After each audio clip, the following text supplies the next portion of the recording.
নমস্কাৰ প্ৰিয় দৰ্শক সকলোকে স্বাগতম জনাইছোঁ কেইবাটাও গুৰুত্বপূৰ্ণ আপডেটৰ সৈতে। আজি যিহেতু 1 মাৰ্চ আৰু এই 1 মাৰ্চৰ পৰা কেইবাটাও চৰকাৰী নিয়ম সলনি কৰা হৈছে। কি চৰকাৰী নিয়ম সলনি কৰা হৈছে, চৰকাৰী হওক বা বেচৰকাৰী, যিকেইটা আপোনাৰ কাৰণে প্ৰয়োজনীয় মানে আপুনি জানিব লাগে সেই নিয়মসমূহ জানি লওক। কাৰণ এই নিয়মসমূহ আপুনি আগতে যেনেধৰণে কৰি আছিলে এতিয়াৰ পৰা তেনেধৰণে সেই কামসমূহ নহ'ব। আপুনি কিছুমান সুবিধা লাভ কৰিছিলে, সেই সুবিধাসমূহ বন্ধ হৈছে। তো সেই গোটেই কথাখিনি জানিবৰ কাৰণে ভিডিঅ'টো সম্পূৰ্ণকৈ চাওক। হোৱাটছএপৰ পৰা আৰম্ভ কৰি আপোনাৰ অৰুণোদয় হওক বা 8 পে কমিশ্যন এনেকুৱা ধৰণৰ কেইবাটাও আপডেট আছে, সেই গোটেই আপডেটকেইটা আপুনি জানি লওক। 1 মাৰ্চৰ পৰা সলনি হ'ব 5-6টা গুৰুত্বপূৰ্ণ নিয়ম। প্ৰথমটো হৈছে যে হোৱাটছএপ। আমি সকলোৱে হোৱাটছএপ ইউজ কৰোঁ। তো হোৱাটছএপ হৈছে এটা সকলোৱে মেছেজিঙৰ কাৰণে, ফটো পঠাবৰ কাৰণে, ভইচ ভিডিঅ' কলিং কৰিবৰ কাৰণে হোৱাটছএপ ইউজ কৰে। কিন্তু হোৱাটছএপে এতিয়া মেটাই এটা নিয়ম কৰিছে। হোৱাটছএপৰ যিটো কোম্পানী হয়, তেওঁলোকৰ সেই কোম্পানীটো হৈছে মেটা। মেটাই কৈছে যে যিটো আপোনাৰ মোবাইল আছে সেই মোবাইলটোত চিম কাৰ্ডখন লাগি থাকিব লাগিব, আৰু সেই চিম কাৰ্ডখন লাগি থাকিলেহে সেই মোবাইলটোত কি হ'ব, আপোনাৰ হোৱাটছএপটো চলিব। ঠিক আছে, সেই চিম কাৰ্ডখন সেই মোবাইলটোত লাগি থাকিব লাগিব, তেতিয়াহে সেই মোবাইলটোত হোৱাটছএপ চলিব। আগতে কি আছিলে, আপুনি চিম কাৰ্ডখন খুলি দিও থৈ দিব পাৰে বা বেলেগ মোবাইলত লগাই পেলাই আপুনি বেলেগ মোবাইলত হোৱাটছএপ চলাই আছিলে। এতিয়া 1 মাৰ্চৰ পৰা আপোনাৰ সেইটো নহ'ব। কোটি কোটি মানুহৰ এতিয়া হোৱাটছএপ কি হ'ব, নিষ্ক্ৰিয় কৰি দিয়া হ'ব। ঠিক আছে, তাৰপাছতে এতিয়া আহিছোঁ আমি নেক্সট আপডেটটোলৈ।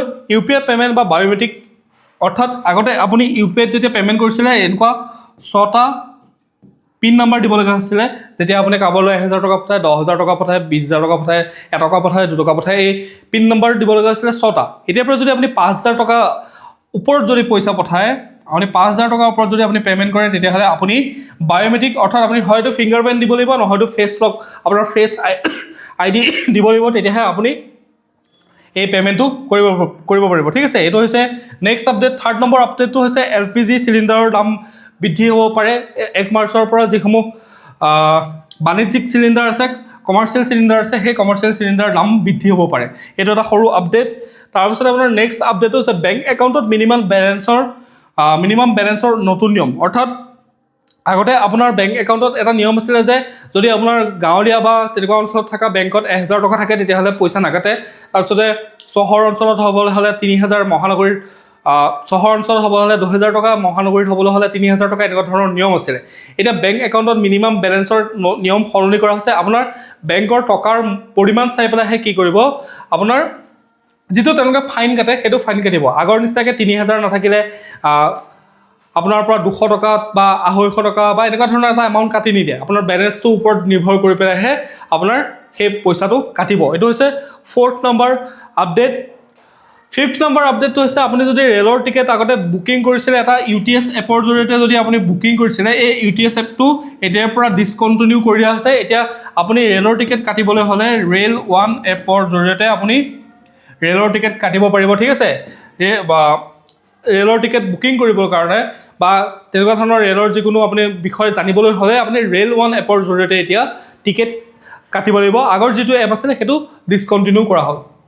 তাৰপিছত আমি 6 নম্বৰ আপডেটটো যদি চাওঁ, ফাষ্টেগ যাৰ গাড়ী আছে, যিসকলে গাড়ীসমূহ কি হৈছে, বহুতে ফাষ্টেগ KYC নকৰে, আৰু যাৰ KYC কৰা নাছিলে তেওঁলোকৰ এতিয়াৰ পৰা সেই যিসমূহ ফাষ্টেগ আছিলে সেই ফাষ্টেগসমূহ বন্ধ কৰি দিয়া গৈছে। ঠিক আছে, KYC আপডেট নকৰালৈকে সেই ফাষ্টেগসমূহ বন্ধ থাকিব। আৰু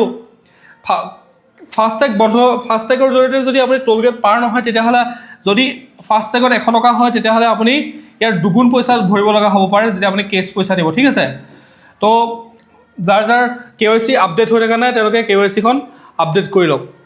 8ম দৰমহা আয়োগ, অসম চৰকাৰ, কেন্দ্ৰীয় চৰকাৰ সমান্তৰালকৈ অসম চৰকাৰৰ 8ম দৰমহা আয়োগ শেহতীয়াকৈ কি কৰিলে, গঠন কৰিলে।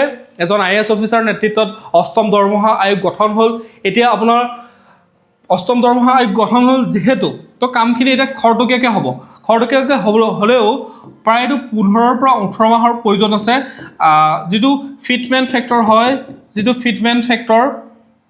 সেই ফিটমেণ্ট ফেক্টৰটো অৰ্থাৎ FF ফিটমেণ্ট ফেক্টৰটো উলিয়াবলৈ হ'লে তেওঁলোকক 15 পৰা 18 মাহৰ প্ৰয়োজন, অৰ্থাৎ প্ৰায় 1.5 বছৰ লাগিব পাৰে। কাৰণ অৰ্থনীতি তেওঁলোকে চাব ক'ত কিমান কি দাম বাঢ়িছে কমিছে, মানুহৰ দৰমহা কিমান হৈ আছে, কিমান দৰমহা কৰিলে হ'ব, সেই বা কেন্দ্ৰীয় চৰকাৰে কি নিৰ্দেশনা দিছে, কেন্দ্ৰীয় চৰকাৰৰ অষ্টম দৰমহা আয়োগৰ পৰামৰ্শলৈ কি আছে বা তেওঁলোকক ফ'ল' কৰি পেলাইহে যিহেতু বনাব, সেই গোটেইখিনি চাওঁতে টাইম লাগিব, কিন্তু কাম ষ্টাৰ্ট ইতিমধ্যে হৈ গৈছে।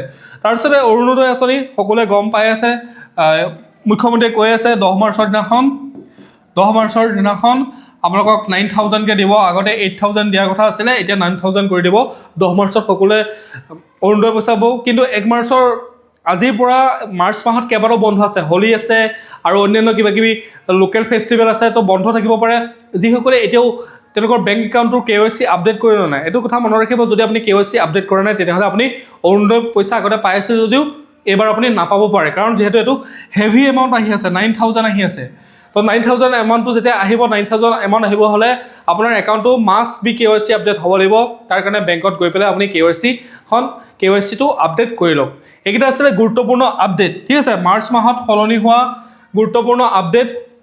তো যিসকলে ভিডিঅ'টো চাইছে সম্পূৰ্ণকৈ সকলোৱে কথাখিনি বুজি পাইছে আৰু এনেধৰণৰ মানে বিষয়সমূহৰ ওপৰত ভিডিঅ' পাই থাকিবৰ কাৰণে আপোনালোকে আমাৰ চেনেলটো এতিয়া ছাবস্ক্ৰাইব কৰি লওক, নটিফিকেশ্যন বেল আইকনটো প্ৰেছ কৰি ৰাখক, আৰু কিবা সুধিব থাকিলে কমেণ্টত জনাব পাৰে। ধন্যবাদ।